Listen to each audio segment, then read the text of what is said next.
¿Cuándo fue el lunes que se dio, porque claro, el sábado se produjo en Bariloche la muerte de Nahuel? El lunes nosotros aquí lo contábamos y teníamos, como siempre lo tenemos, intercambio de posiciones, porque por suerte aquí cada cual tiene la posición que quiera tener. En algunos momentos tal vez prevalece una, prevalece otra, pero cada cual dice lo que quiere. Después de ese planteo, creo que a las 2 de la tarde o 3 de la tarde, sí, vos escribe Ramón un tuit que dice que no podía creer el nivel de fakes o de trolls. Porque era la primera vez que me había pasado. Claro, yo siempre escuchaba que mucha gente decía, no, los bots, los trolls, digamos, en las redes sociales, no lo sabrá explicar mejor, yo nunca lo había sentido. Cuentas falsas que de golpe te empiezan a atacar y vos decís, ¿son usuarios reales o no? Y fue todo el día sin parar. Ahora lo vamos a hablar con Luciano, que es uno de los invitados, y para diferenciar lo que es un troll de lo que es un bot, lo que son ejércitos de bots, de lo que son gente que bienvenido al club, ¿no? Está bienvenida. creada para dañar. Ese día que te dije, ni la tenés que mirar. Yo ya sé que en determinado momento, cuando se producen temas, que ni siquiera lo abro yo, ni lo abro. Déjame que entrego a 24, también está Luciano Elizalde con nosotros. Una pregunta que ya entrego. ¿Balbi, el capitán Balbi, fue alumno tuyo? Sí. El vocero de la Armada. Vamos a hablar de comunicaciones, de cómo se maneja una comunicación de un gobierno, de una empresa, qué pasa con las redes, cómo se utilizan las redes, los trolls de un lado, los trolls de otro. Digo, vamos a tratar de entender un poco qué nos está pasando todos los días, porque en definitiva esto lo vemos todos los días. Y con ejemplos muy concretos y muy claros. Entregamos a 24 y seguimos hasta las 10:30, como siempre, aquí en América. Bien. Yo ahora te pido que vos, dentro de lo que Luciano, vos sos decano de la carrera de comunicaciones de la Universidad Austral. Sí, señor. Vos, Luciano, te metés en redes sociales, que también es una manera de comunicación. ¿Lo llamaste o le mandaste un tuit a Ramón y le dijiste, querés que te haga un informe? ¿Qué te dio el informe? A ver, era un informe, era un ataque más bien reducido, que efectivamente existió. Digo reducido porque si hubiera sido fuerte, hubiera... No lo recuperábamos, no lo recuperábamos. Sí. Pero efectivamente existió actividad de cuentas fakes o trolls, y a la vez también mucha actividad también de televidentes. Sí, pues había muchos que decían, yo no soy troll, pero opino diferente, o opino igual que yo, pero se metían. Exactamente, pero sí hubo actividad efectivamente de cuentas falsas, cuentas... ¿Eso de dónde le sale? O sea, para que el que está al otro lado dice, yo tengo Twitter, ¿y cómo me doy cuenta? ¿De dónde sale que de golpe se active ese sistema? No, la organización es más bien celular, te diría. Por lo tanto, se activa en función de temas, de agenda, de interés público, porque lo que está en debate, lo que está en discusión es cómo tomar la agenda, qué márgenes darle a la agenda, con lo cual... Pero perdón, como para entender, es como una organización que tiene un jefe que lo estaba viendo a Ramón, escuchó su opinión, entonces dio la orden, bueno, ahora tuiteen todos. No en ese sentido vertical que vos decís, es una organización, son en realidad microorganizaciones, espacios vinculados a, o orgánicamente o no orgánicamente, a espacios rentados o espacios de ciertos sectores de militancia, pero no así, no algo vertical, no, para nada. Luciano, una carrera de comunicaciones, esta comunicación, ¿cómo se la plantea? Las redes, los trolls, pues evidentemente son herramientas que una persona decide utilizar en una comunicación. Sí. El gobierno, la oposición. Yo me recuerdo un libro de Durán Barba que hablaba también de esto. El texto. ¿No? Sí. A ver, la comunicación clandestina, por decirlo de alguna manera, siempre existió.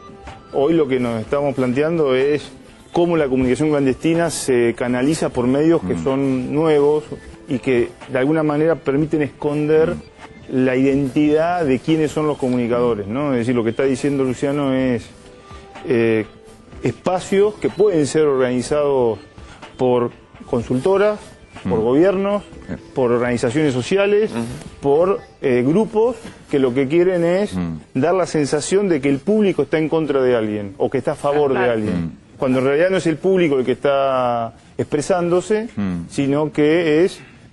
ahí sí hay una orientación vertical, ahí sí hay una orientación... Y colocar dirigida. Un trending topic. Eso te iba a decir. Sí. Colocar un trending topic, que después nos explicarás bien cómo se hace junto con Fernando. ¿Sirve en términos de comunicación?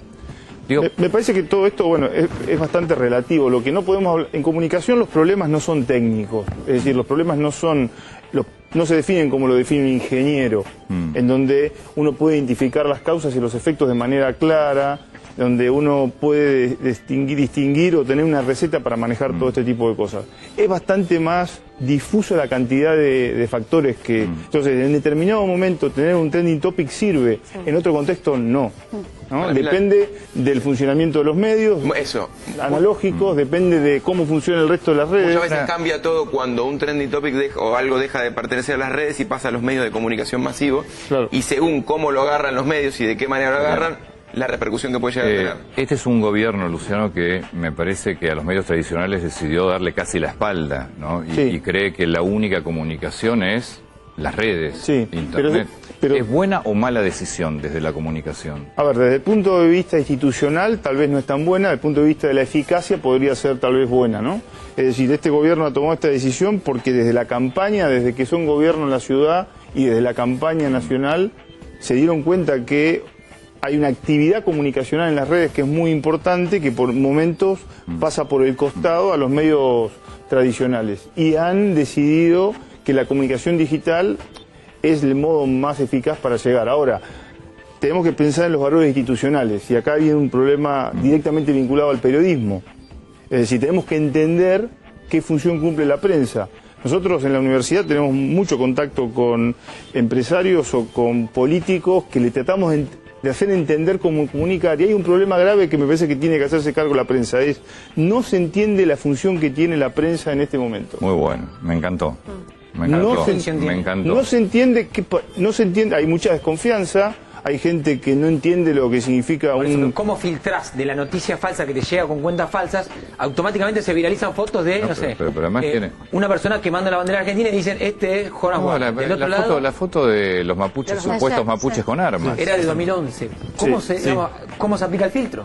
No hay un filtro que valga ahí. No, en principio... El chequeo que tiene que hacer la prensa, ¿no? Sí, el chequeo tiene que hacer la prensa y en un punto el chequeo tienen que hacer los usuarios. Digo, el usuario también. También hay formas muy sencillas de chequear y las fotos que circularon ayer de los supuestos RAM eran fotos de 2011 de Chile. Pasa que el usuario muchas veces quiere creer también cosas. A ver, hablemos de otra red social.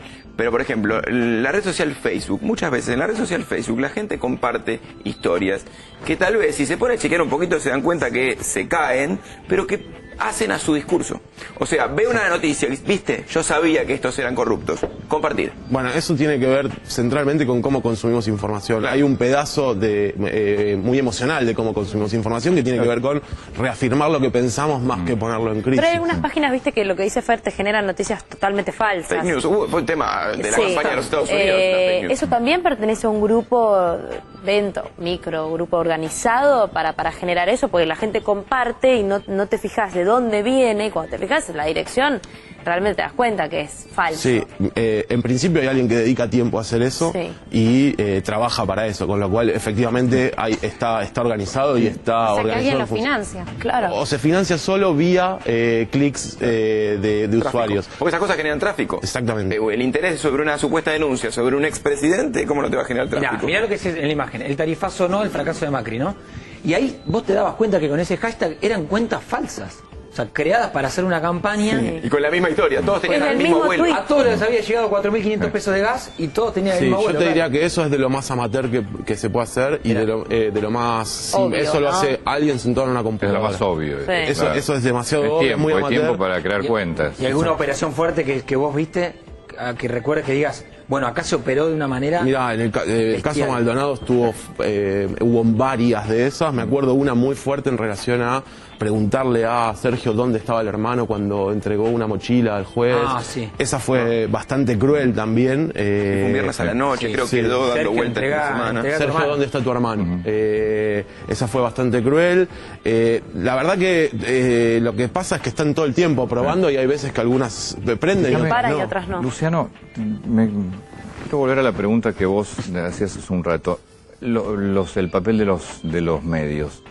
Hoy los medios no tenés muy claro si son medios que es poder político lo que buscan o son medios de comunicación periodística. A ver, me parece que eso lo definen los medios, lo define el gobierno, lo define la sociedad. La responsabilidad que tiene la ciudadanía de ese consumo de información y qué hace con la información de alguna manera se transforma luego en el mercado que los medios tienen que, con lo que tienen que interactuar. Pero lo que yo me hacía referencia es, nosotros tenemos continuamente un planteamiento de parte de quienes tienen que estar a veces sentados acá o siendo entrevistados por ustedes, de no entender y de desconfiar sobre la función que tiene la prensa y sobre lo que hace la prensa, casi negando la función que tiene la prensa y el periodismo en la democracia y en el Estado de Derecho. Bueno, y eso es una el gobierno anterior directamente. Pero Antonio, va más allá de los gobiernos. Y este gobierno tampoco. Pero va más allá de igualmente de los gobiernos. Nosotros trabajamos en esto hace más de 20 años. Hacemos este trabajo en grado y en posgrado. En posgrado sobre todo, en donde el capitán Balbi hizo un programa de maestría.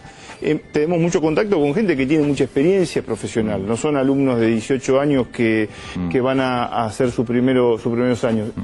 Esos actores son los que no entienden la prensa y es preocupante.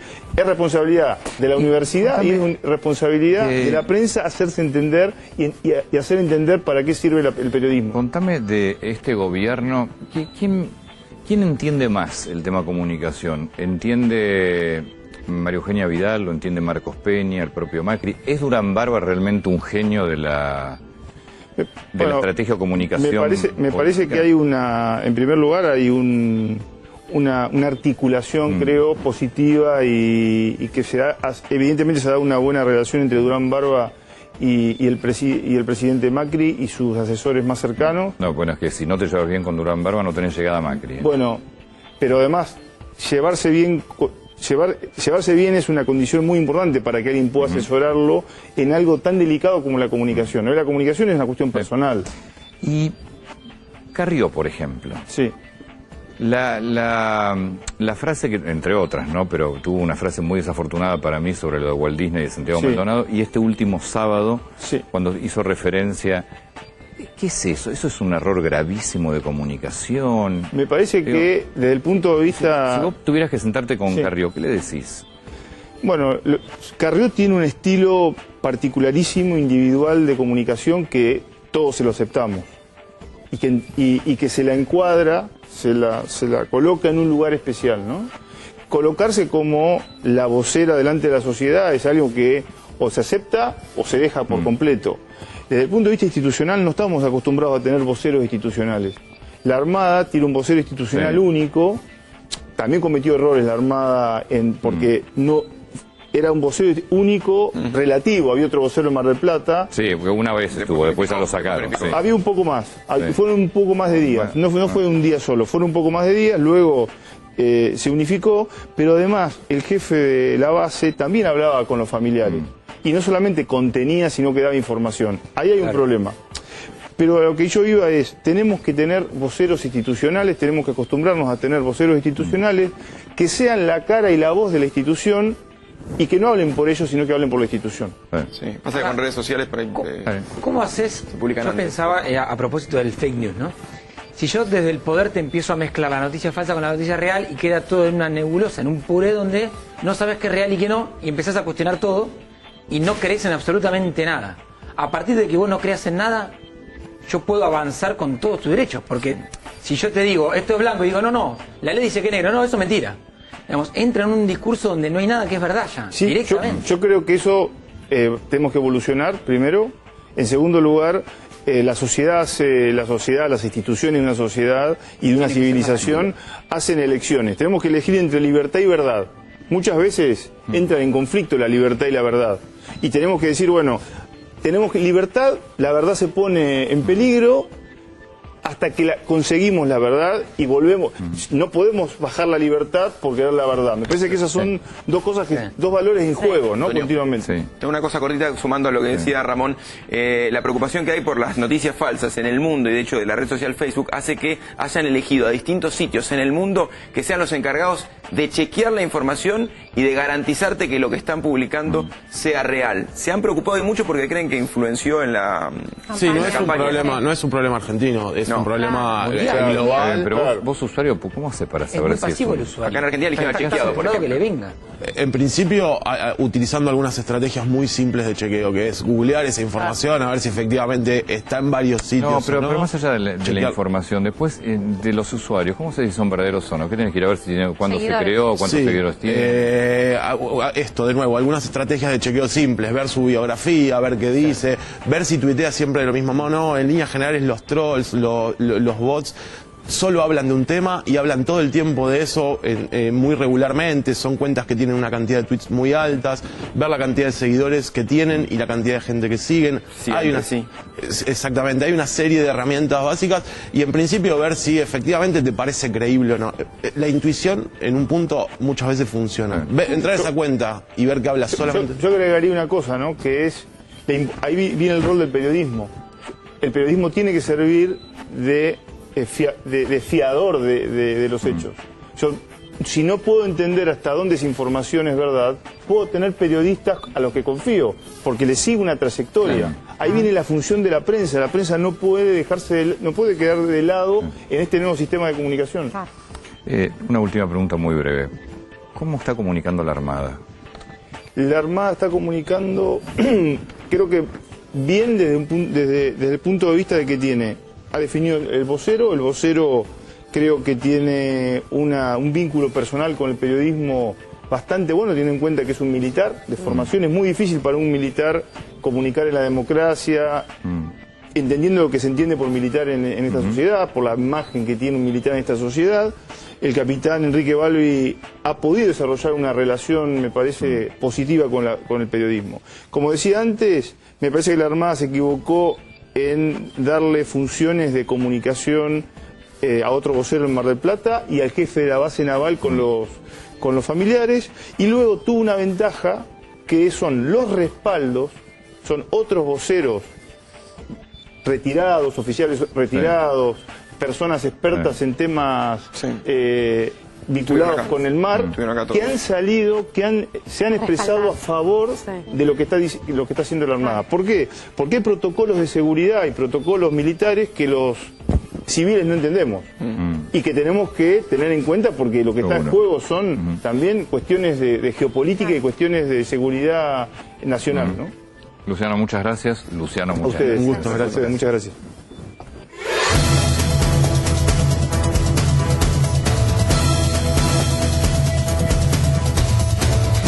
Este es el cuaderno de Brenda Baratini. ¿De quién estamos hablando?